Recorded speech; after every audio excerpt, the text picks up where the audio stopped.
নজর রাখবো পরবর্তী খবরের দিকে। আন্তর্জাতিক নারী দিবসের দিনে এক মানবিক উদ্যোগের সাক্ষী থাকলো কেষ্টপুর।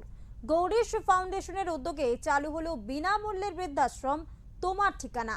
কেষ্টপুরের কমল পার্ক এলাকায় শুরু হওয়া এই বৃদ্ধাশ্রমে প্রাথমিকভাবে আশ্রয় দেওয়া হবে 12 জন অসহায় ও পরিবারহীন প্রবীণ মানুষকে। এখানে তাদের জন্য থাকবে থাকা, খাওয়া, চিকিৎসা ও মানসিক নিরাপত্তার ব্যবস্থা।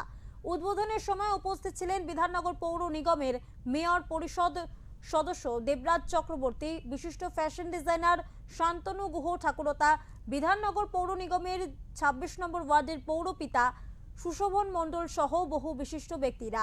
গৌরী ফাউন্ডেশনের তরফ থেকে সোমা চক্রবর্তী জানান যে জীবনের শেষ পর্বে প্রবীণদের শান্তি, মর্যাদা ও যত্নের সঙ্গে রাখাই এই উদ্যোগের মূল লক্ষ্য।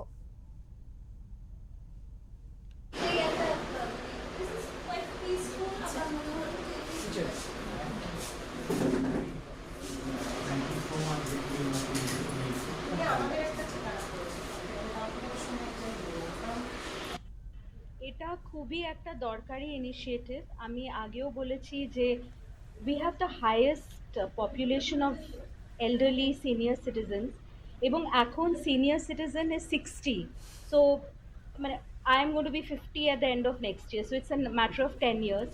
কিন্তু আনলেস, বিকজ এখানে government hospitals are not so good, private health care আর ইন্স্যুরেন্স ছাড়া মানুষে কিন্তু বাঁচতে পারবে না। আমি আমার মাকে 3 মাস মানিপাল আইসিইউতে আমার মা ছিলেন। আমাদের একটা ফ্ল্যাট ছিল যোধপুর পার্কে, সেটা আমাদের বিক্রি করতে হয়েছে, কেন প্রায় 30 লাখ টাকা বিল হয়েছিল। সো একটা মধ্যবিত্ত ফ্যামিলি আমার মতন যদি এরকম পথে বসে যায় আমরা, তাহলে যারা একটু লোয়ার মিডল ক্লাস কিংবা একেবারে যারা ইকোনমিক্যালি ইম্পভারিশ, তারা কোথায় যাবে? যে জন্য দেখবেন এখন এই ঘটনাগুলো বেড়ে যাচ্ছে, যে কোনো বৃদ্ধা মাকে গিয়ে রেলওয়ে স্টেশনে নামিয়ে দিয়ে চলে যাচ্ছে, বাস স্টেশনে নামিয়ে। এগুলো ভাইরাল কন্টেন্ট নয়, এগুলো সমাজের true picture. International women's day সকলকে আমি বলবো যে একটা হোম চালানো অত্যন্ত কঠিন কাজ, এবং সেই কাজে সাহস করা এবং তাদের সকলকে ঠিকভাবে রাখা, এটা অত্যন্ত বড় উদ্যোগ। আমি তাদেরকে আমার শুভেচ্ছা এবং সফলতা কামনা করি। এই ইনস্টিটিউশন খুব ভালো। Thank you.